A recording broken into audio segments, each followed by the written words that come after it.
It's your boy, B. Clay. Thanks for watching. Same fight, different round. Y'all know my motto.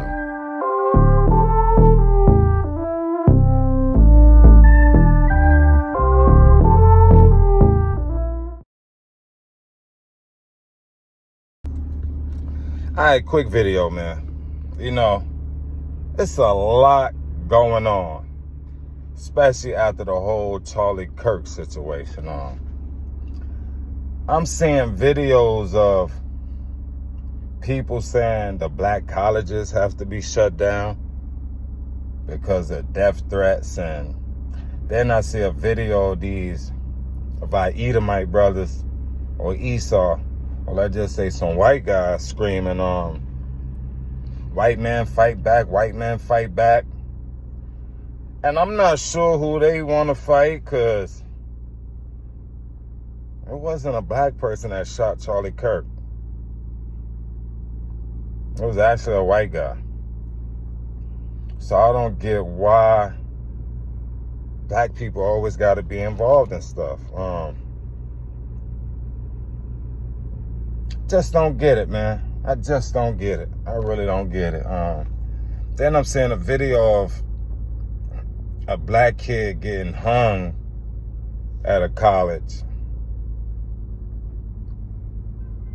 God forbid, man, I was put in that situation. They'll have to kill me before they hang me. And I know I'm supposed to turn the other cheek. I know that, but I will be using discernment, and I am going to protect myself. Because we can protect ourselves as Christians. Long story short, we do not need a race war. Cause that seems like that's what things are trying to lead up to. I think we are all stronger united. When it comes to the elites, like I said in my video, I wish I could find a video of the white brother that said it. And he said, we are all niggas, man. Cause I call everybody a nigga, man. Black, white, Asian, Indian, whatever you are. We are all niggas, especially we not part of the elites. And then we are all blood. If you truly believe in God and believe in his son, Christ, we don't need no race war. We need unity, man. We need unity. I don't get why the white guys were saying white men fight back. Who y'all fighting against? You know, black people don't really have no power. You know, especially in America. I just don't get it. White man fight back. White man fight back. Who y'all fighting, man? Y'all fighting against the evil energy out here? Now, a lot of times they always cover their face, but a lot of them, a few of them wasn't covering their face. So I respect them. I don't respect everybody coming at. I just don't know what's going on in this wicked world, man. Too much divide and conquer energy. We need to stick together, man. Our battle is with evil energies in high places. It's not with us. We all at the bottom of the barrel. We all at the bottom of the barrel. The people at the top, outside of the barrel, looking in, puppeteering us, laughing at us. You know, they say Charlie Kirk accepted some money from the people in Israel, then start talking crazy about the people in Israel. That's like the rappers that sign them contracts and say they'll keep their mouth shut, but then they get in the game, start making money, start feeling bad, then start wanting to speak out. Then that's when they get taken out. You just have to be mindful. Just have to be mindful. People, places, and things. You got to be mindful of the things you get yourself into. Like one of the kids in my class just now, because he always want to do pad work. And I told him, yo, bro, my pad work is not for free. He was like, it's for the community. I'm like, bro, my pad work is not for free. I don't like when y'all ask me to do pad work. If I feel like doing pad work, I will. I do pad work from sun up to sundown. And people pay me for that. Like, you want pad work, pay me for it. But long story short, I heard him say, I'm tired, man, I'm tired. And I'm like, what you do? Like, I got a day job, but then I model. I was like, oh, you want to be a model? I'm like, in the entertainment world, for you to be very, very successful, like up there, you're going to have to do some gay things, Somebody going to want to play with your butt or something. He was like, nah, I'm not doing that. Well, I was like, hey, you just need to know what you're signing up for. If you want to be a model and you want to be a very successful model, like be paid all on the covers and stuff, you're going to have to do some strange things. And he was like, nah, no Diddy, I'm straight. I'm like, I'm bored. I'm just letting you know. I wanted to be a rapper, anything entertainment. And for you to be at the next level, you got to be a little fruity. Or you got to be a little sacrificial. You know what I'm saying? But back to this whole divide and conquer thing. And I'm about to play a few videos that other people talk and say what they got to say. But white men fight back. I just don't get it. I just didn't get the video. Who are y'all fighting?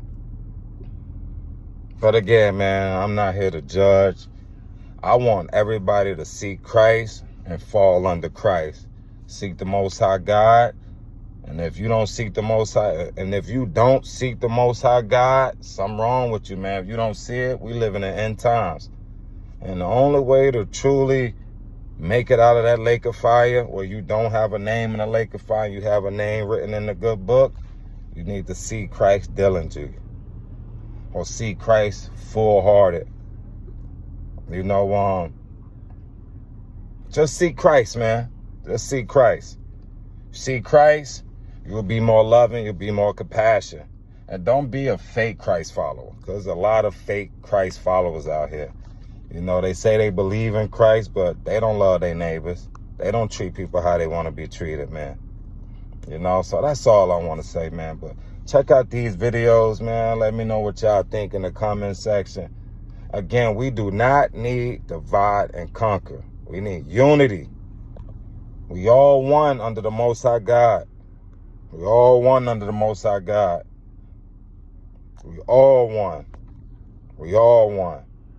Come on, Brad. It's time to overthrow the government. What we doing? It's time to overthrow it. Overthrow it, man. White man, fight back. Go get a gun, Brad. Go get a gun. Fight back. Our streets!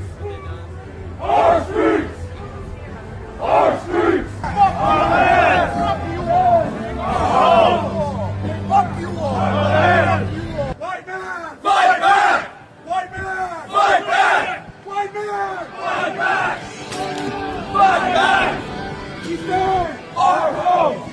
Take back our land!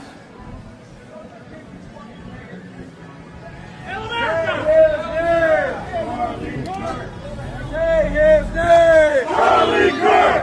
Say his name! Charlie Kirk! Say his name! Charlie Kirk! Say his name! Charlie Kirk!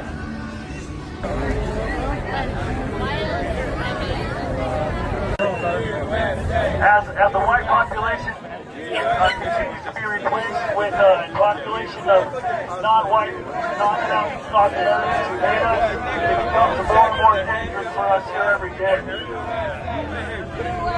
Every time you go somewhere as a family unit, with your wife and your children, you're surrounded by people that look nothing like you. Cast with breaking news, a tragic discovery this morning at Delta State University. University officials say a body was found on campus early this morning. Staff members discovered the individual and immediately notified campus police and local authorities, who are now investigating. In a response, the school canceled all classes and centennial events scheduled for the day. In a statement, Delta State shared condolences to the family and friends impacted, saying the community is deeply saddened by the loss. I think the greatest deception of this generation is the fact that y'all still think this is about black versus white, and it's not about light versus darkness. Y'all still think this is about race and not spirituality. It has always been about light versus darkness, holiness versus wickedness.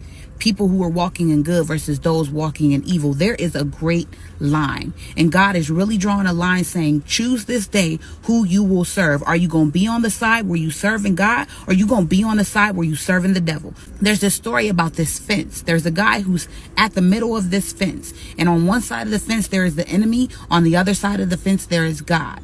And the enemy is telling him, hey, if you come over to my side, I can promise you wealth. I can promise you fame. I can promise you everything that you ever desired. And then God is saying, no, if you come to this side, I could offer you eternity. I could offer you peace, joy, wisdom. I can offer you so much more.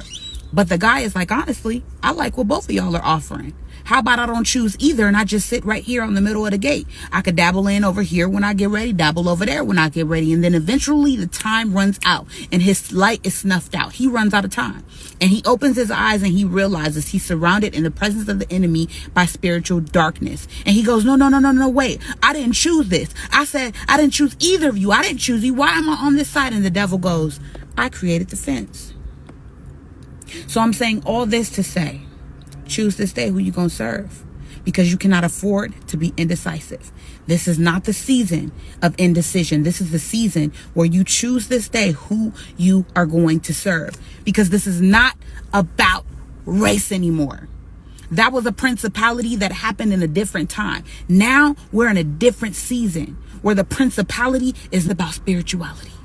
It's about good versus evil. And you know, everything is out in the open, both wickedness and goodness, wide out in the open. There is a revival, okay? A revival taking place of God's people. But there's also an exposure of wickedness like we have never seen it before. It's right in our faces. It's so blatant. It's so audacious that you gotta know that there's a great divide in the earth today.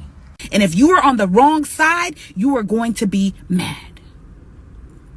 So to my brothers and sisters in Christ, if you are hearing this, choose this day who you gonna serve. You cannot afford to be indecisive, to be dibbling and dabbling in every little bit of everything. No. God is saying, do away with your idols, do away with your sin, and choose this day who you gonna serve, because you cannot afford to sit on the fence. And the whole history of America is the history of rich white men telling not rich white people that their enemies are black and brown. It starts in the colonies of what would become the United States. Let's remember, during the colonial period, mid-1600s, there was no such thing as white people. I know some people who are now called white find that shocking, right? Because they think whiteness is real, right? But whiteness was created. Europeans didn't call themselves white. We didn't call ourselves white. We weren't all members of one big happy family. Are you kidding? Have you studied the history of Europe? The history of Europe was about killing each other. That's what we did in Europe. We just killed each other before we figured out there were other people to kill. We just killed each other, right? I mean, that was the history of Europe. The English hated the Irish, right? Northern Italians didn't even think that Southern Italians were Italians. The Germans hated everybody, and everybody hated their ass right back, right? There was no team called white, no race called white, but all of a sudden, in the middle of the 1600s, there was. Why? Why was it suddenly necessary to create this thing called the white race? Well, because rich people can count, that's why. And so rich folks looked around, the ones that owned all the land, you know, in the colonies, the colonial elite looked around and they realized something, that they were heavily outnumbered by African enslaved folks, by European indentured servants who were just one level above a slave, or other Europeans who weren't technically indentured servants, but they were still peasants, didn't have any money, didn't have any land, and they could do the math. They added it up. And it's one struggle. Whites, blacks, against the Jews. So he might not like me saying he's my nigga, but we're all niggas, okay? I'm a nigga, you're a nigga, we're America's niggas, we're the world's niggas, we're the niggas of the world, you know? Israel wants to kill us all, we're all niggas. Israel trying to keep us all down, am I right? That's right. That's right. Israel's trying to keep us all down. We're all niggas. We're all niggas here. It's okay. White, black, Cuban or Asian. White, black, red, brown, or yellow. We are all niggas to them. We are all goyim. So I don't care if you're a black nigga, white nigga. It is one struggle. If you're with God, if you're with America, I'm with you, the American. It's your boy, B. Clay. Thanks for watching. Same fight, different round. Y'all know my motto.